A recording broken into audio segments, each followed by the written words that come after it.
Tu es adoré, magnifié, parce que toi seul tu es Seigneur. Tu nous as rachetés. Puisque tu as donné ta vie pour nous, nous t'aimons et nous nous soumettons à toi. Alléluia, te soit rendu de ta présence dans cette assemblée ce matin. Sois magnifié parce que Seigneur Dieu, tu as préparé pour nous une messe à savoir ta parole. Envoie-la ce matin et qu'elle nous fasse du bien au nom de Jésus.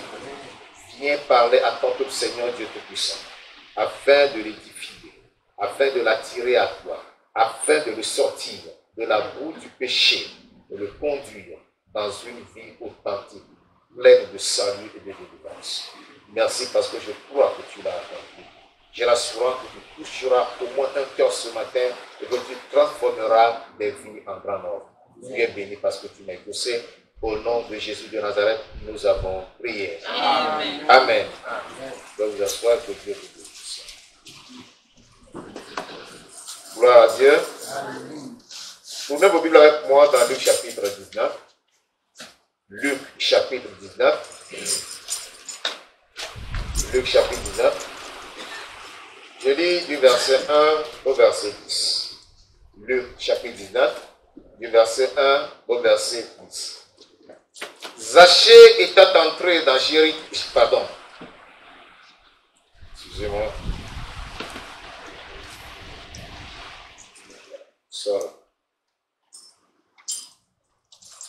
Nous lisons dans Luc chapitre 19, du verset 1 au verset 10. Luc chapitre 19, du verset 1 au verset 10. Jésus, étant entré dans Jéricho, traversait la ville. Et voici un homme riche, appelé Zachée, chef des publicains, cherchait à voir qui était Jésus. Mais il ne pouvait y parvenir à cause de la foule, car il était de petite taille. Il courut en avant et monta sur un sycomore pour le voir, parce qu'il devait passer par là. Lorsque Jésus fut arrivé à cet endroit, il leva les yeux et lui dit, Zachée, hâte-toi de descendre, car il faut que je demeure aujourd'hui dans ta maison. Zachée se hâta de descendre et le reçut avec joie. Voyant cela, tous murmuraient et disaient, il est allé loger chez un homme pécheur.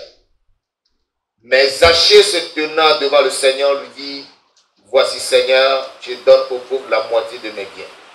Et si j'ai fait tort de quelque chose à quelqu'un, je lui rends le centuple. Jésus lui dit, le salut est entré aujourd'hui dans cette maison, parce que celui-ci est aussi un fils d'Abraham. Car le Fils de l'homme est venu chercher et sauver ce qui était perdu. Alléluia. Alléluia. Voyez cette merveilleuse histoire de Zachée, cette merveilleuse histoire qui nous relate la rencontre de Zachée avec Jésus, nous montre réellement ce qu'on appelle la repentance. Une vraie repentance. C'est pour cela que ce matin, je voudrais développer le thème qui est intitulé « Les preuves d'une véritable repentance et d'une conversion authentique à Dieu ». Les preuves d'une véritable repentance et d'une conversion authentique à Dieu. Les preuves d'une véritable repentance et d'une conversion authentique à Dieu. Comme je le disais tantôt, cette merveilleuse histoire de la rencontre de Zachée et de Jésus illustre parfaitement une repentance sincère et une conversion authentique à Dieu. Mais avant que cette rencontre ait lieu, Zachée a dû franchir des obstacles. D'abord, sa taille était pour lui un obstacle. Sa taille était pour lui un obstacle. Deuxièmement, sa profession était pour lui un obstacle.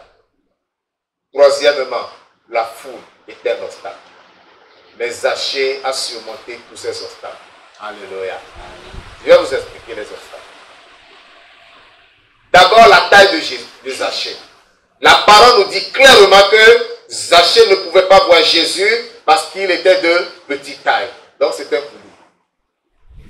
Alléluia. Ça c'est très clair, c'est évident. Le deuxième obstacle, c'était sa profession. La Bible nous dit qu'il était publicain. Un publicain était quelqu'un, un publicain c'est un collecteur de taxes, un collecteur d'impôts. Ok? Il était au service de l'Empire romain qui dominait sur la Palestine à l'époque. Rome avait gagné un grand territoire. Et pour subvenir à tous leurs besoins financiers, qu'est-ce qu'ils faisaient? Ils soumettaient tous les pays qu'ils dominaient à de lourdes taxes. Et les Juifs s'opposaient à cela. Mais ils n'avaient pas d'autre choix. Ils étaient contraints, ils étaient obligés, forcés de payer les taxes. Celui qui te domine t'exige quelque chose. Est-ce que tu pourras t'en soustraire? Non, tu ne peux pas refuser, tu ne peux pas t'opposer à sa volonté. Sa volonté, c'est que tu payes la taxe, tu dois payer la taxe. Que tu aies l'argent ou pas, tu dois payer. Zachée, publicain, collecteur de taxes, était mal vu. Il était mal vu parce que vous savez que les Romains, c'était des païens. Ils ont des divinités païennes. Donc, ce Zachée collectait de l'argent des Juifs pour remettre au gouvernement romain, afin que le gouvernement romain subvienne à ses besoins et aux besoins de ces divinités païennes. C'est ça qui était le problème des Juifs. C'est ça qui faisait leur colère.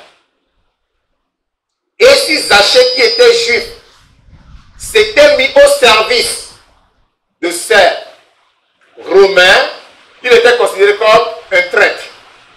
Alléluia. Pour les Juifs, Zachée était un traître.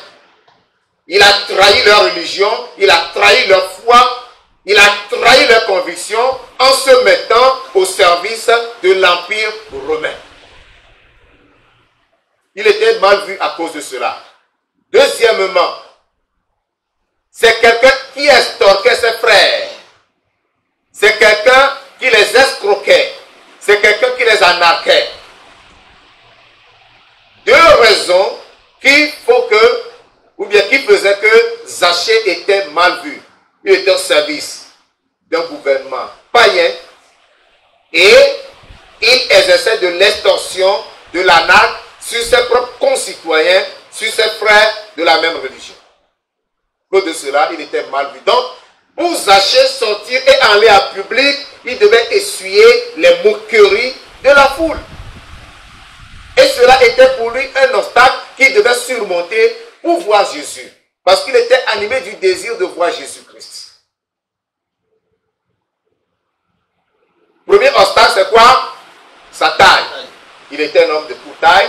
Deuxième obstacle, c'était sa profession. Le troisième obstacle, c'était la foule. Les gens étaient nombreux. Sa taille induit qu'il ne puisse pas voir Jésus à cause de la grande foule. Mais Zachée tenait à tout prix à voir Jésus. C'est pourquoi la Bible dit qu'il courut en avant. C'est-à-dire, il a dévancé les gens. Il connaissait le chemin par lequel Jésus devait passer. Il a dévancé les gens pour arriver à cet endroit. Mais il savait que s'il restait à terre, les gens viendraient l'entourer pour lui faire obstacle, pour barrer sa vue, pour qu'il ne puisse pas voir Jésus. Alors, il y avait au bord du chemin un arbre, le sycomore. Zachée a dit, mais je peux quand même grimper, je sais grimper. Alléluia. Amen. Et il a grimpé, il s'est accroché là. Là, sa taille dépassait la taille de tout le monde. Là où il a donné de taille. Alléluia. Amen. Alléluia. Amen. Et il était là perché, comme un petit oiseau. Et quand Jésus passait, arrivé à son niveau, Jésus lui a dit, Zachée, dépêche-toi de descendre. Aujourd'hui, là, je dois demeurer dans ta maison. Amen. Alléluia. Amen. Ce qui a suscité l'indignation de la foule, c'était des Juifs. Ah, Jésus, toi aussi, on a confiance en toi. Hein? Nous croyons que tu es le Messie, mais comment tu vas aller loger chez un pécheur comme Zachée, quelqu'un qui nous arnaque, quelqu'un qui nous estompe, quelqu'un qui sert, qui est au service des étrangers et qui travaille pour qu'eux puissent adorer leur divinité païenne. Pourquoi tu peux aller te loger chez lui? C'était ça les raisons du murmure. C'est ça qui a suscité la persécution contre Zachée ce jour. C'est pour nous dire que lorsque tu veux servir Jésus ou lorsque tu veux te réconcilier avec Jésus-Christ, il y a des obstacles que tu dois franchir. Si tu ne veux pas surmonter les obstacles, tu vas rester là. Mais malheureusement, plusieurs sont dans l'église aujourd'hui. Ils sont à ce niveau. Ils ont bien grimpé. Ils sont là, perchés au sycomore, perchés à la branche. Ils ont vu Jésus. Mais ils n'ont pas eu l'opportunité de descendre. Quand Jésus a demandé à Zachée de descendre, la Bible dit que Zachée se hâta de descendre. Plusieurs sont restés là perchés. Il y en a qui n'ont pas réussi à surmonter leur obstacle. D'autres qui sont restés perchés. Ils disent non, comme j'étais vu là, ça me suffit. Je vais rester là. Et ils sont restés. Tout cela sera développé par la grâce de Dieu. Amen. Alléluia. Amen. Donc, nous voyons que le jour où Zachée a franchi les 3 obstacles et qu'il a permis que l'arbre lui donne la taille, ce jour-là, son histoire a changé. Alléluia. Amen. Depuis ce jour, l'histoire de Zachée a changé. Et lorsque nous analysons le test, nous allons découvrir 4 éléments. Premièrement, nous voyons de la part de Zachée une prompte obéissance. Une prompte obéissance. Versets 5 et 6. Lorsque Jésus fut arrivé à cet endroit, il leva les yeux et lui dit, Zachée, hâte-toi de descendre, car il faut que je demeure aujourd'hui dans ta maison. Verset 6. Zachée se hâta de descendre et le reçut avec joie. Alléluia. Zachée se dépêcha de descendre. Je ne sais pas s'il a sauté ou bien il a roulé sur l'arbre, c'est-à-dire tout le ventre sur l'arbre. Je ne sais pas comment il a fait. Mais je sais seulement qu'il s'est hâté de descendre et il a reçu Jésus avec joie. Gloire à Dieu. Amen. La Bible nous dit que Zachée était un homme riche. Mais le jour-là qu'il devait pouvoir voir Jésus, il n'a plus considéré sa richesse. Il a oublié sa personnalité. Il est monté rapidement dans l'arbre. Et quand Jésus lui dit descends, il est descendu.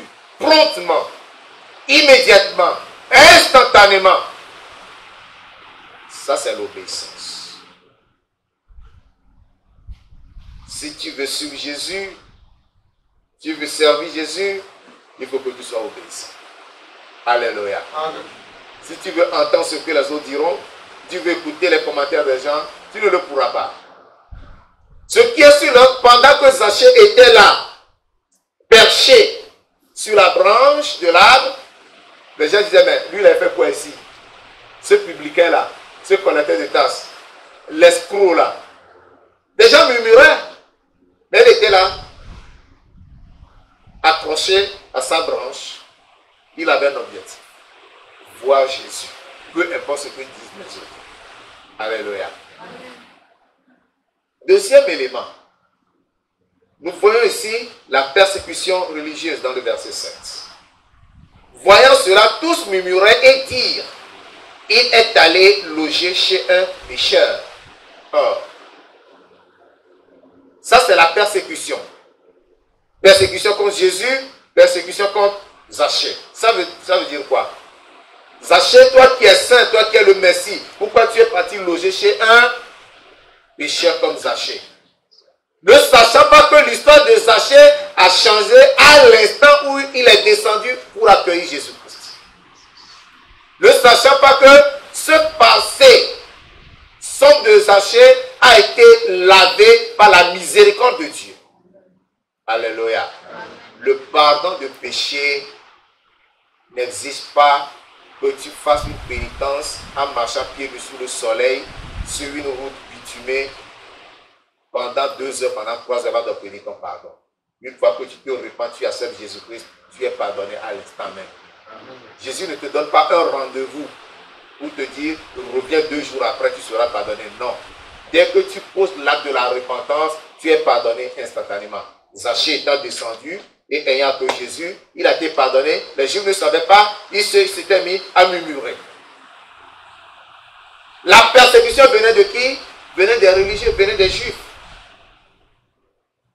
Qui est le persécuteur des chrétiens aujourd'hui? Qui sont les persécuteurs des chrétiens aujourd'hui? C'est premièrement les chrétiens encore. Des pasteurs qui font la guerre à d'autres pasteurs. Des chrétiens qui font la guerre à d'autres chrétiens. Ça c'est évident. Les exemples sont nombreux. Ça n'a pas commencé avec eux.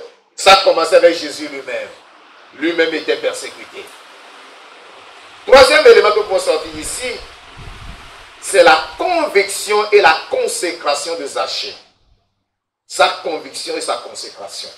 Voyons dans le verset 8.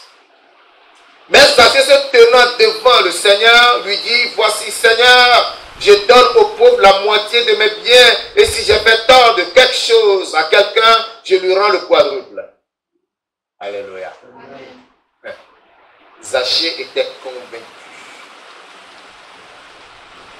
Il était persuadé qu'il était pécheur et qu'il a besoin de la repentance pour s'être repenti. Et cette repentance l'a amené à prendre conscience que lui, Zaché, en tant que pécheur, il a extorqué les gens.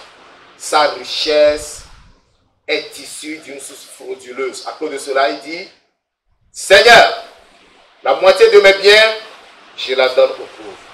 Alléluia. Amen. Depuis qu'il a vécu accumulant les richesses, il n'a jamais pensé aux pauvres. Mais le jour-là, il a su qu'il y avait des pauvres dans son pays. Alléluia. Amen. Quand tu as Jésus dans ton cœur, il t'ouvre les yeux afin que tu vois clairement. Amen. Jésus, étant rentré dans la vie de Zaché, lui a ouvert les yeux pour qu'il voie. Et il a vu, il a compris qu'il y avait des pauvres auxquels une moitié de sa richesse serait utile, même si c'est pour un seul jour. Alléluia. Amen. Et il a pris la résolution. Et il a fait.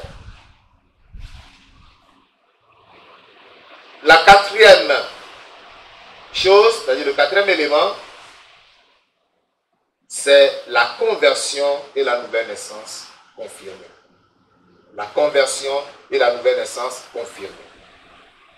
Voilà le verset 9 et 10. Après que Zaché prit toute cette décision de donner la moitié de ses biens, de restituer aux propriétaires légaux les biens qu'il leur a extorqués, Jésus a dit au verset 9 et 10, Jésus lui dit, le salut est entré aujourd'hui dans cette maison, parce que celui-ci est aussi un fils d'Abraham. Car le Fils de l'homme est venu chercher et sauver ce qui était perdu. Gloire à Dieu. Amen. Gloire à Dieu. Jésus-Christ a confirmé que Zaché, en ce jour, était converti et qu'il était réellement né de nouveau. Parce que c'est un fils d'Abraham qui n'est pas destiné à la perdition. Tous ceux qui, aujourd'hui, parmi les païens, acceptent Christ comme Seigneur Sauveur personnel, sont fils d'Abraham et héritent d'Abraham. C'est pourquoi nous chantons que je suis béni comme Abraham. Alléluia. Amen. Nous sommes bénis comme Abraham. Les bénédictions d'Abraham sont nos bénédictions. Je vais parler de 2 points rapidement dans ce message. Nous allons voir 2 points. Premièrement, l'obéissance. Le chemin qui mène au salut. L'obéissance, le chemin qui mène au salut. Deuxièmement, je parlerai de l'évidence du salut en Christ. L'évidence du salut en Christ. Je reviens au premier point. L'obéissance, le chemin qui mène au salut. Lisons Luc chapitre 19, du verset 5 au verset 6. Alors Jésus fut arrivé à cet endroit,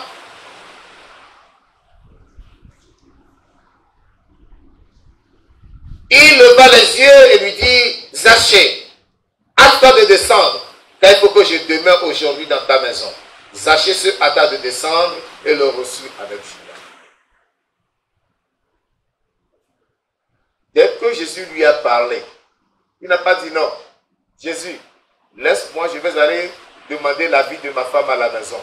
Je vais demander à mes fils, je vais demander l'avis du gouverneur si je peux te recevoir chez moi. Parce que je travaille sous l'autorité du gouverneur. Non. Il est descendu. Et la Bible nous dit qu'il reçut Jésus avec joie.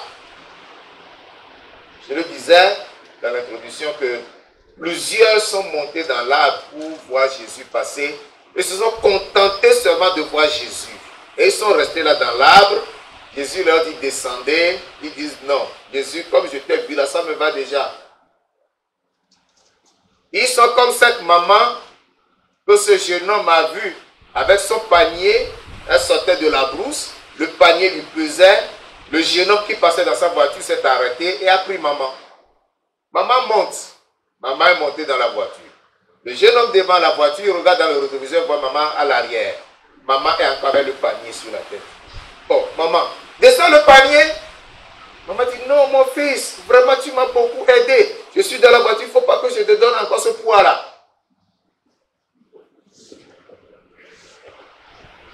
L'ignorance. Vous avez vu? Plusieurs sont comme ça aujourd'hui. Ils ont vu Jésus, se sont arrêtés là.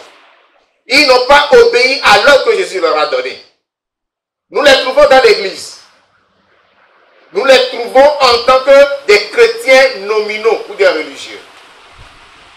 Le cœur n'a pas reçu de touche. Il n'y a pas de changement, il n'y a pas de transformation. Ils sont restés là accrochés. Ils cherchent des miracles. Et ce sont ceux-là qui tombent facilement dans le filet des prophètes. Alléluia. Amen. Je ne suis pas en train de dire que les prophètes sont mauvais. Qu'est-ce que je suis en train de dire? Ce sont des gens qui cherchent des visions. Oui, homme de Dieu, regarde, qu'est-ce que Dieu me dit? Qu'est-ce que Dieu dit de moi? Ma situation là, qu'est-ce que Dieu a dit? C'est tout ce qu'ils cherchent. Il ne peut pas changer de vie. Oui, homme de Dieu, prie pour moi. Oui, donne 20 000, je vais prier pour toi. Donne 10 000, je vais prier pour toi. Et ils sont prêts à donner l'argent. Mais ils ne sont pas prêts à libérer leur cœur en obéissance à la foi de Christ. Plusieurs sont montés et ils sont restés comme ça. Tu peux aller à l'église donner tes dîmes. Tu peux donner les offrandes. Tu peux participer aux activités de l'église. Mais aussi longtemps que ton cœur n'obéit pas à la voix de Dieu, tu es comme celui-là qui est monté sur le sycomore et qui est resté accroché et qui refuse de descendre. Mais tes bras seront fatigués. Et involontairement, tu vas lâcher la branche là et tu vas tomber. Tu vas tomber. Tu ne descendras pas, mais tu tomberas. C'est pourquoi il est très important que lorsque nous entendions la voix du Seigneur, comme le Seigneur l'a dit, aujourd'hui, si vous entendez sa voix, n'endurcissez pas vos cœurs. Alléluia. N'endurcis pas ton cœur. Libère ton cœur au Seigneur. Laisse ton cœur au Seigneur. Tu es dans l'église, c'est beau, mais il faut que tu obéisses. Zachée a obéi à la voix du Seigneur et il est descendu du sycomore. Et la conséquence était qu'il était sauvé. Et Jésus l'a confirmé.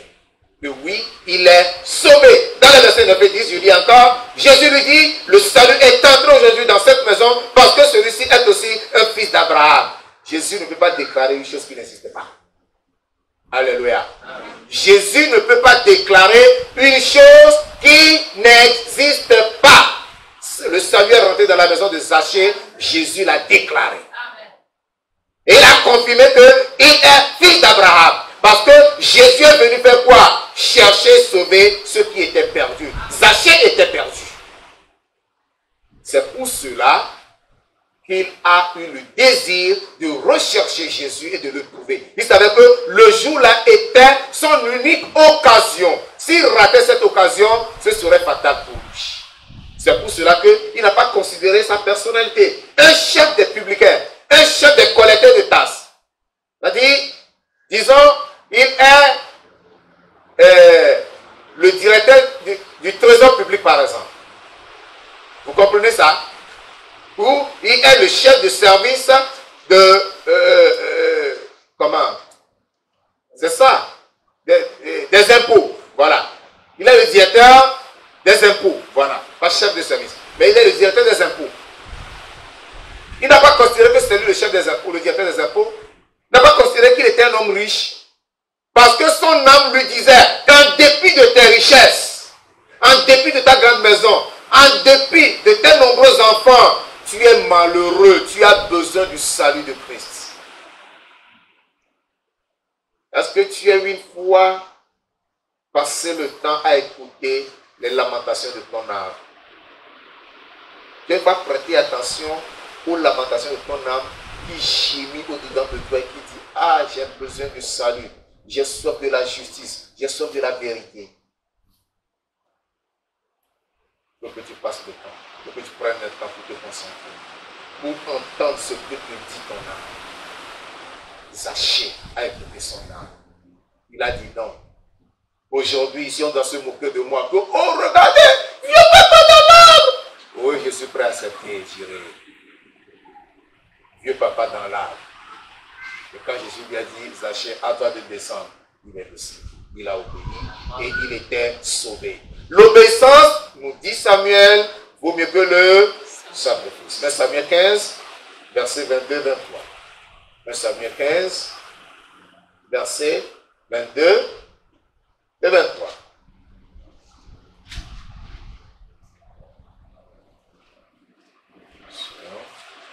Samuel 15, 22 et 23.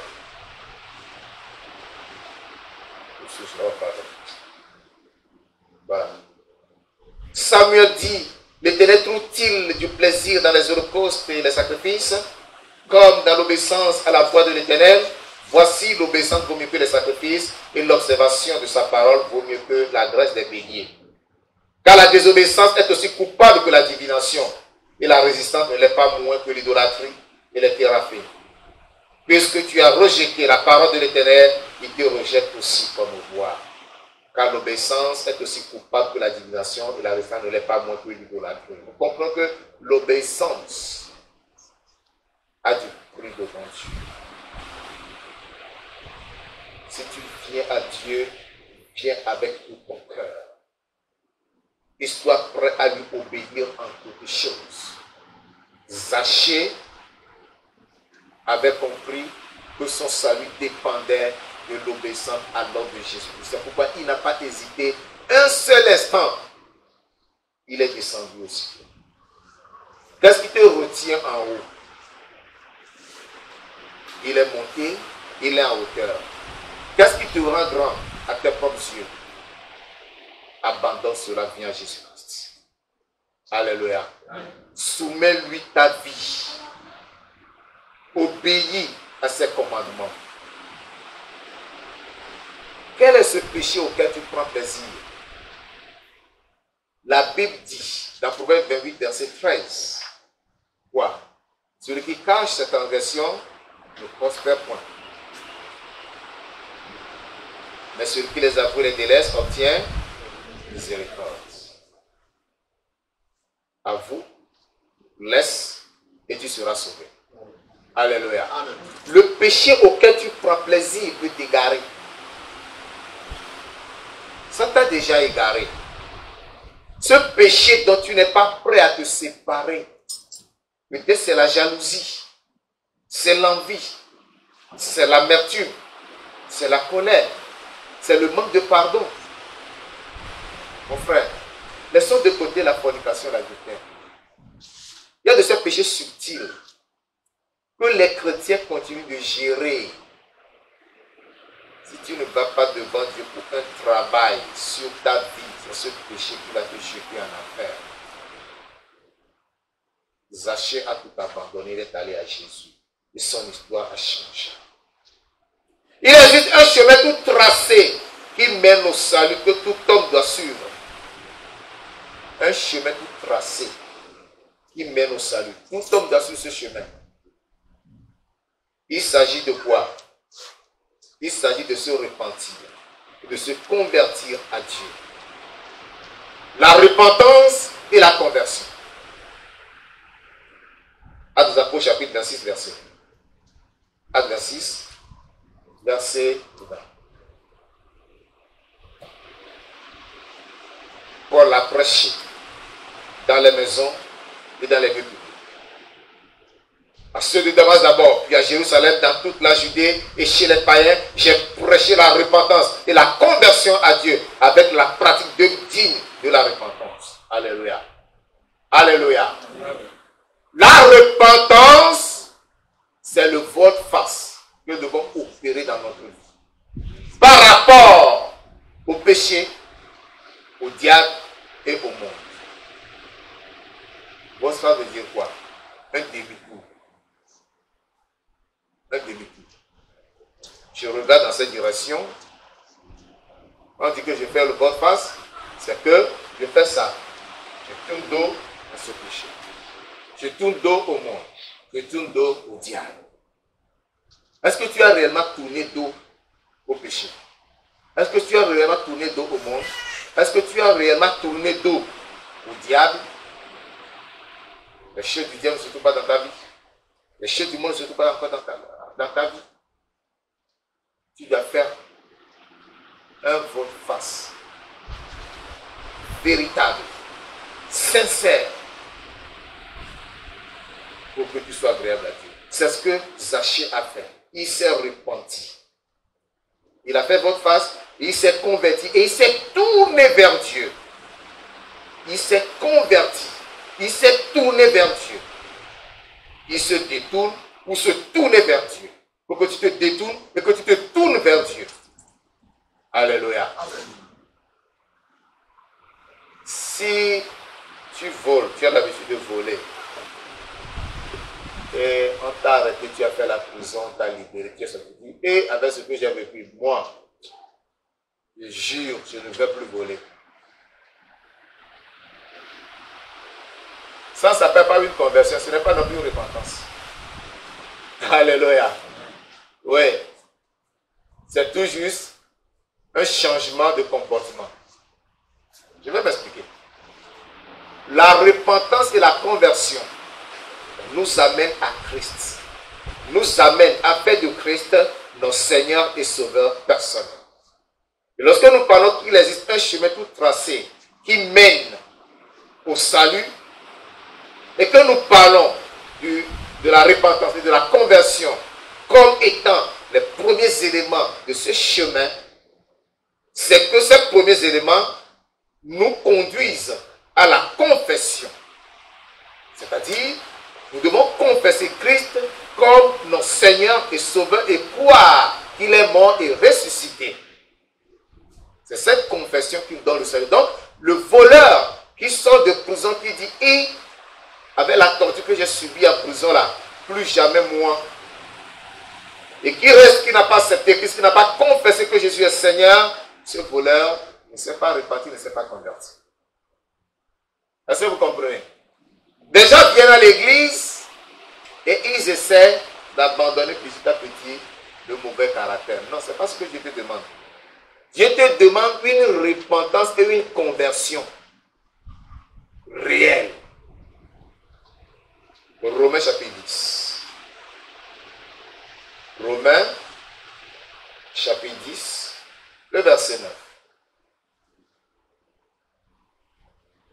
Romains chapitre 10, le verset 9.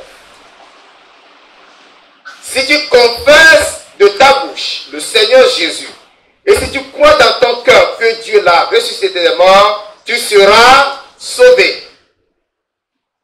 Est-ce que nous comprenons ici? C'est ça qui fait de nous des convertis. C'est ça qui nous donne le salut. Confesser de sa bouche le Seigneur Jésus et croire dans son cœur que Dieu l'a ressuscité des morts. Pourquoi? Le verset 19 plus. Car c'est en croyant du cœur qu'on parvient à la justice et c'est en confessant de la bouche qu'on parvient au salut, selon ce que dit l'Écriture. Quiconque croit en lui ne ne sera point confus. Alléluia. Tu as besoin de la conversion. Tu as besoin de la repentance, tu as besoin de la conversion. Et tu as besoin de la confession pour que ta vie soit complètement changée et que tu sois un réel enfant de Dieu. Tu dois croire, après confesser, tu dois croire de ton cœur que réellement Dieu a ressuscité Christ d'entre les morts, comme nous l'avons lu. Tu ne dois pas douter de la résurrection de Christ. Lorsque les gens vont raconter des histoires sur la résurrection de Jésus-Christ, vous dites que non, ce n'est pas Jésus qui est resté, tu diras non, moi je crois que Jésus-Christ est resté d'entre les morts. Alléluia. C'est ça qui te procure le salut. Cette histoire doit t'amener à examiner ta vie pour t'assurer si réellement tu es sauvé ou bien tu viens à l'église et tu laisses tes comportements un à un. Si tu les laisses un à un, quand est-ce que tu as accepté Jésus-Christ? Quand tu acceptes Jésus-Christ, quand Jésus-Christ est en toi, c'est lui-même qui opère le changement. Toi, tu n'as pas d'effort à fournir. Mais aujourd'hui, les gens s'efforcent, on s'efforce. Non. La grâce de Dieu est suffisante pour te transformer. C'est pour cela que la Bible nous dit que si quelqu'un est en Christ, il est une nouvelle créature. Les choses anciennes sont passées, voici, toutes les choses sont devenues nouvelles. Alléluia. Et lorsque le chemin est bien suivi, il y a des preuves, il y a des éléments qui nous montrent que réellement ce chemin est bien suivi. Ce qui nous conduit au deuxième point de notre message, l'évidence du salut en Christ. L'évidence du salut en Christ. Luc chapitre 19, versets 7 et 8. Luc 19, versets 7 et 8. Dit, voyant cela, tous murmurèrent et disaient, il est allé loger chez un homme pécheur. Mais Zachée se tenant devant le Seigneur lui dit, voici Seigneur, je donne au pauvre la moitié de mes biens, et si j'ai fait tort de quelque chose à quelqu'un, je lui rends le quadruple. Nous parlons de l'évidence du salut en Christ.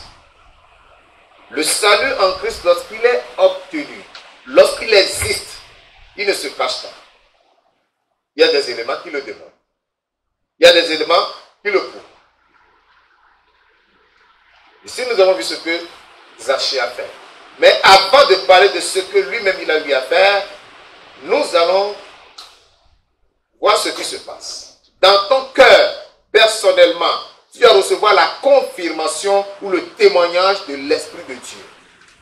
Alléluia. Et cette confirmation, Jésus-Christ, lui, l'a donnée à Zachée. Mais Jésus n'est plus